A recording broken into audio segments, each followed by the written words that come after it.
Nakibahagi si Charisse sa isang benefit concert ng tennis icon na si Andre Agassi, ang Grand Slam for Children na ginanap sa Wynn Hotel, Las Vegas nitong Sabado. Sinasalihan at dinadayo ng mga Hollywood celebrity ang taunang concert na ito. Bago nagsimula ang show, isa na namang pangarap ni Charisse ang natupad, ang makilala ang isa pa niyang idolo, si Mariah Carey. Napaiyak sa tuwa ang Pinay singing sensation ng yakapin ng pop diva.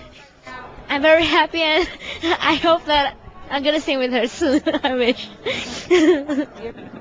Napahanga na rin ni Charisse si Mariah.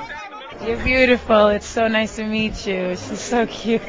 I love you, Filipinos. Thank you. Kahanay niyang nag-perform sina Rod Stewart at Sheryl Crow.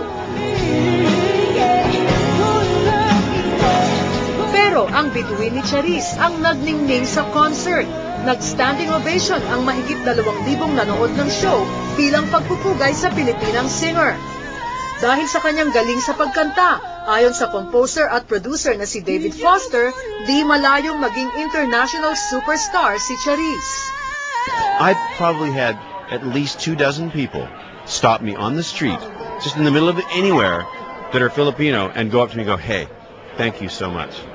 Just out of nowhere. It's amazing. It's a great country. I mean, it must be a great country. I want to come there. You should all feel very proud of her. Just been amazing watching her grow and her career blossom. So I'm glad we get to share it together. Sa dami ng mga tagahangang puro big time sa buong mundo, tuloy-tuloy na nga ang pag-angat ni Charisse sa pandaigdigang entablado.